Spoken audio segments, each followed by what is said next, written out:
You are talking here in the context of older patients with cancer, all sorts of cancers. You've got a lot of experience, of course, with colorectal cancer. But what are the big issues? We've been hearing a lot about the way you assess patients, this comprehensive geriatric assessment. But there are other issues, I believe, that concern you about patients. Well, we have a lot of choices in the terms of the treatments that we use in colorectal cancer, particularly in rectal cancer. And I think we need to, if we're going to personalise treatment, we also need to some extent know what the individual's agenda is and what's driving them. And that assessment is not just a physical assessment, it's an emotional and psychological assessment. Now, individualizing therapy, of course, is quite a theme in modern oncology, but you're talking about a different kind of individualization. Well, I think we have lots, as I said, we've got lots of choices of the treatment on the one hand, and we've got lots of individuals in the patient and lots of agendas and lots of priorities there. And what individualization is fitting those two together. Can you give me some examples of how doctors need to take cognizance of this? For an oncologist, you have an enormous amount, your agenda is, in a sense, to give this huge amount of information to this person sitting in front of you in what time you've allotted yourself, 5 or 10 minutes.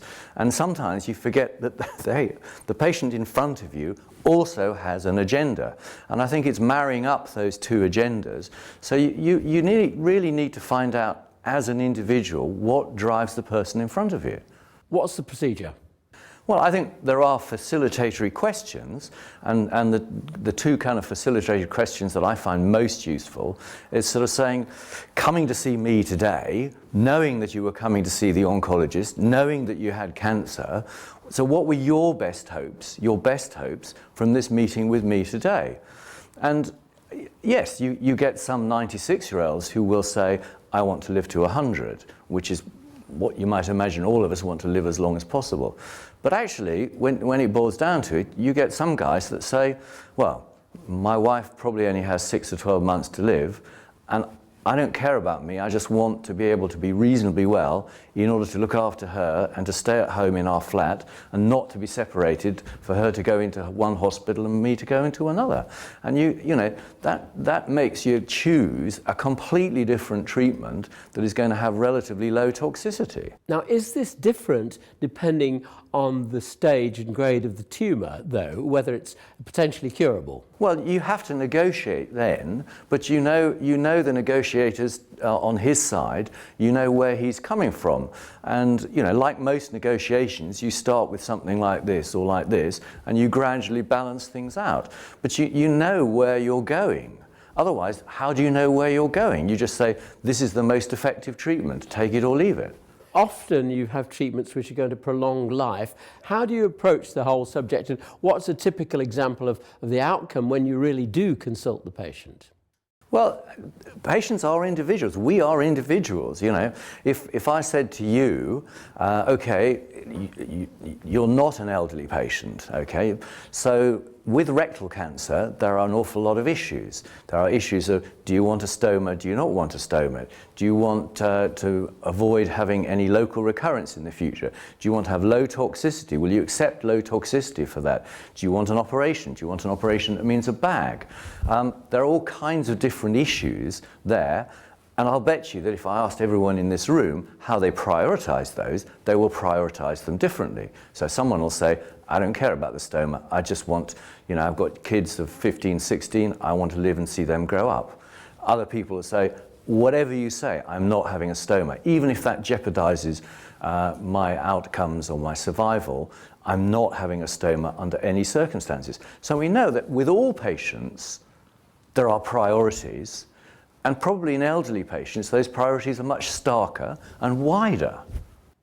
Now, recently there was a survey that I seem to remember in which patients were surveyed for their attitudes towards quality of life or length of life, and doctors were similarly surveyed. And while the doctors tended more to choose quality of life, the patients often just went out for the longest life they could get. What's your experience?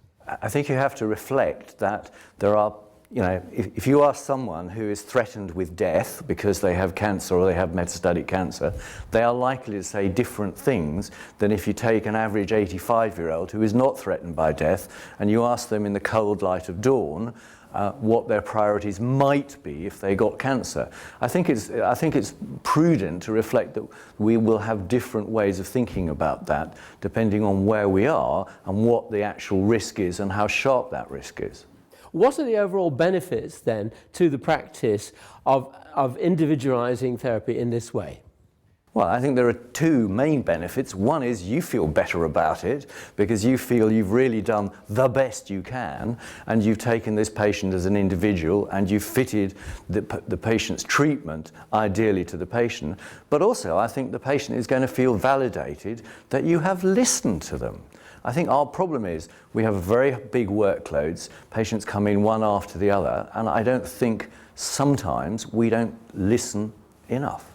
Is there not an issue that doctors are very comfortable in the curative mode because they really want to cure patients, and that perhaps they find it quite difficult to cope with the more palliative mode?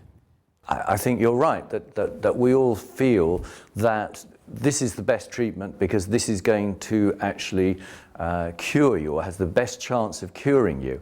But you know, when you tape doctors' consultations, they focus more on the positive outcomes, the oncological outcomes in terms of the cancer not coming back, preventing local recurrence and things.